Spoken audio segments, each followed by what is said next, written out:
Hey, this is Koosha from Team Pashmam, and today I want to talk about motor drivers, specifically this one right here from DF Robot, and how to connect them to Raspberry Pi. So let's get to it. So here's the motor driver. Comes in a package like this, again from DF Robot,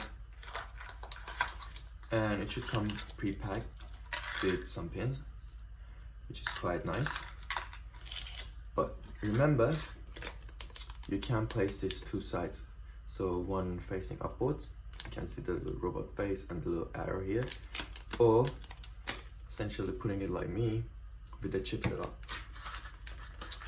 Now, there is a benefit to each one, so it really depends what you want to do and what your plans are. So I put it up this way because I might use a small tiny heatsink later on, because I'll be running it at full power for a long time. Or if you have it up this way, it will be way easier for you to connect the pins and even see where you've gone wrong. And it's kind of confusing putting it this way, because then you have to turn the diagram around and stuff. But again, depends what you want to do.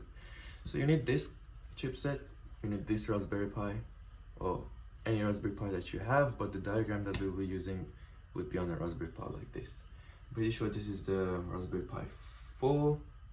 Yep, Raspberry Pi 4 Model B. Been a long time since I got this, so I forget. You need a bunch of jumper cables, you need male to male and a lot of female to male. You need cables for power supply.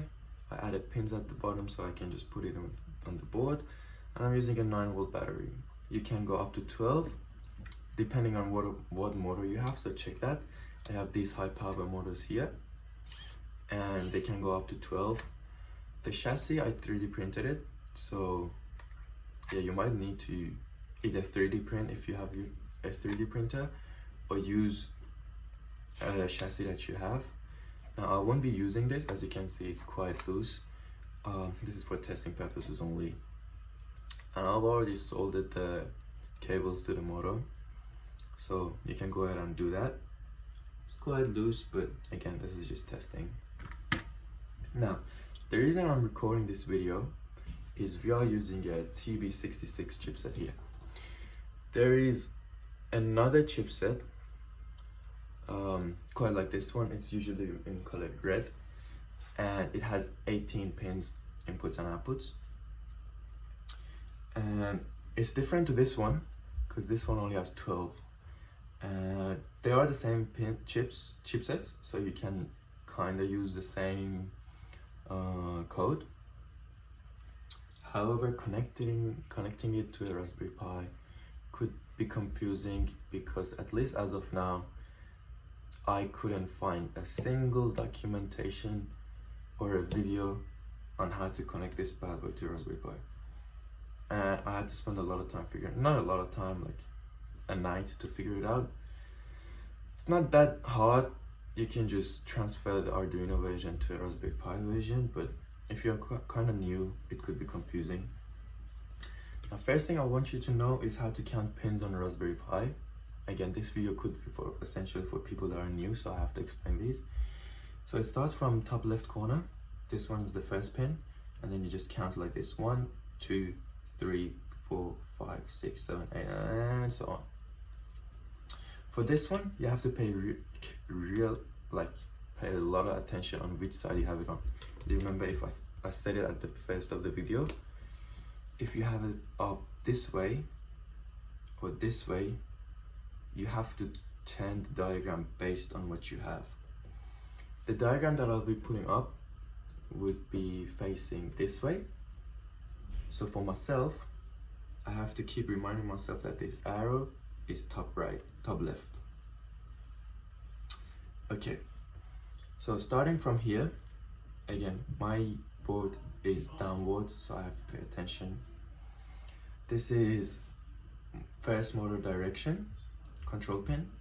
The second one is the speed control of the motor 1. The third one is the speed control of the second motor. Fourth one is the direction control pin. Sixth one here is fifth one here is the ground pin, and this is the Raspberry Pi, so you have to connect this one here to power supply on Raspberry Pi. Now on this board you can go up to 5 volts, but I'll be using the first pin, so 3 volt power supply, 3.5. And on this side here you have the positive of motor 1, negative of motor 1, positive, negative of motor 2, the ground, and the power supply. Now what you want to start doing, so I'll start with the power supply, but remember, don't connect the power supply, you don't want to damage anything if any of the connections is wrong. I'll just put the negative and the positive in, should be alright. Next thing you want to do is connecting the ground. So there is this ground here, which as I said is for the power supply. It's just ground, second from down. Now keep checking, make sure you really pay attention on which side of the board is up. Connect it to the ground, and for the other one, so it's right on the other side, you connect it to Raspberry Pi, to the ground, and that will be pin 6 for us. So that will be 1, 2, 3, 4, 5, 6 right here. Now another thing you want to do is connect this ground here to this ground here. I know it might not sound right, but that's how you should do it. By the way, I got a lot of references from a video that Makers Digest made. I'll leave a link down below. That one is for the other type of chipset, other type of the board. And he explains both Raspberry Pi and Arduino. Now, next thing you want to do, you can start connecting the motors. So for me, it would be positive, negative,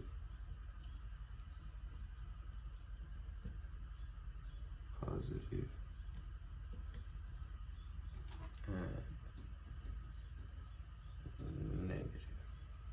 Now make sure the wheels are not on the floor, because your motors might go zooming and destroy everything. So that's why I have it like this, not touching the ground.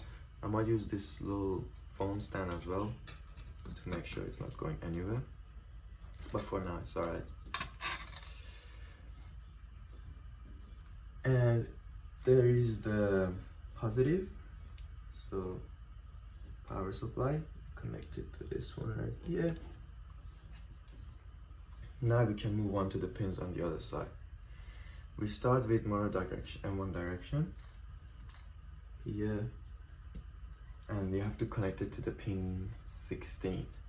By the way, you can change these pins if you know what you're doing. I choose these pins because it correlates to the code, which again, I just used the Makers Digest code and I changed it a little bit. So that would be, so this is pin 6, 7, 8, 9. Lost count.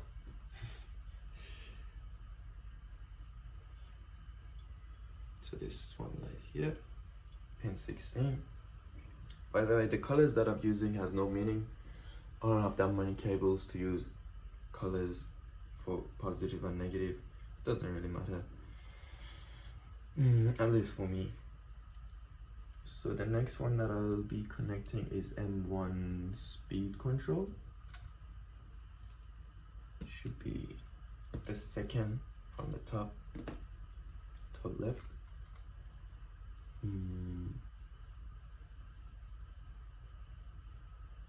That's pin 12, so 6 right here.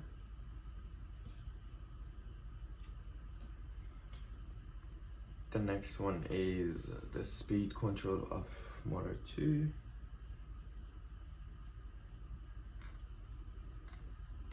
And that one goes on pin 11. So right next to this one. Yep. next thing is the direction control of the M2. It's really tight in there, so you have to squeeze it in. And that one goes to pin 18. So that's it. Right next to this white one.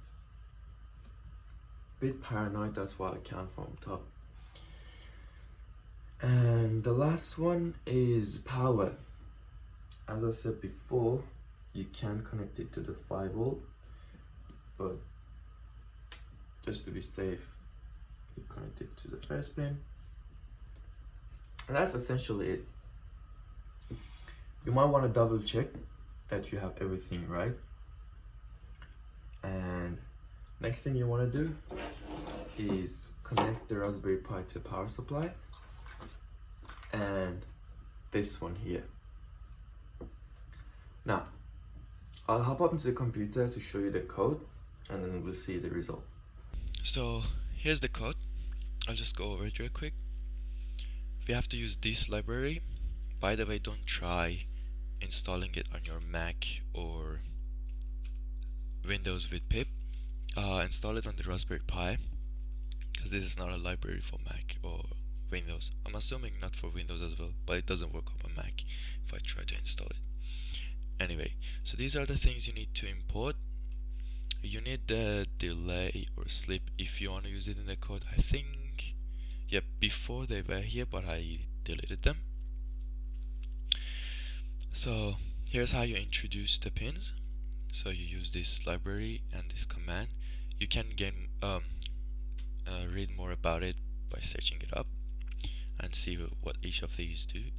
So this is the PWM1 and direction 1, pin 12 and 16, PWM2 and direction 2, 11 and 18.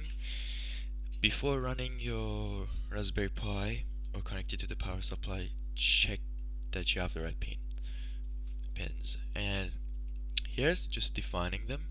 So we're just letting the code know that if you remember, PWM was for the speed of A and B is port 12 and 11, and we would put the PMW frequency for the start of 100%. If you don't know what that is, just search this up and you will learn more about it. This is essentially how the microprocessor works and how it adjusts the speed. Anyway, here's the function. So we need quite a lot of functions if you wanna make your life simpler. I canceled these because didn't want them to work. For now, we just work with the forward. But essentially, how it works is you have a input high and low for the direction. If it's low, it goes backwards, and if it's high, it goes forward. And the change duty cycle, which is this thing, duty cycle, sets up the speed. Now, how this works is if you put 0 here, it connects to the motor A, and if you put 1 here, it connects it to the motor B. Not that confusing to understand. And you give it the speed, so you can just look at it here, and it adjusts the speed based on what you put, and the direction, which if you put 1, it change the basic direction is gonna be forward. If you change it to 1, it's gonna put it backwards. That's how it works essentially. Before we had input 2 because we were using the other type of board, but we don't need it for this because the F-Robot just got rid of that board. Here's your main loop. You have no arguments, and this is just an infinite loop and your speed. On my Raspberry Pi, I have a remote control, so I can just switch to it. That's easy. No cables needed. Just connect it to my internet as before, local. You can look into that. I don't have any link. That I did watch a lot of YouTube to do that, but I don't have any of the links right now. But it's quite simple. Anyway, I just added the code here, and as you can see, here it is on max speed, and I saved it on the desktop, so I can run it here by this command. First, let me show you if you don't know how to do this. If you run your terminal, you have to cd to desktop. Cd is just change directory, and you can use ls to see what commands what files you have. Mine is this one, so you just say python moto.py and you press enter and it runs it. When you want to stop it, I'm pretty sure you can just hear the motors going crazy right now. You can just hit Ctrl C. Oh, it didn't work. You run it again, Ctrl C, and it stops. Or even better, you can add the delay or sleep here and then use the commands to stop it. That should be it. See this command. You can play around with the code a little bit and find out different stuff. I just thought it would be really helpful to put a video out there because there is nothing on this driver board. Hope you guys really enjoyed it.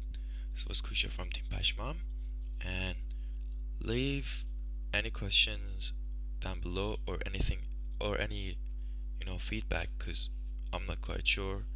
I could do something wrong. It's possible, just let me know. Thank you guys.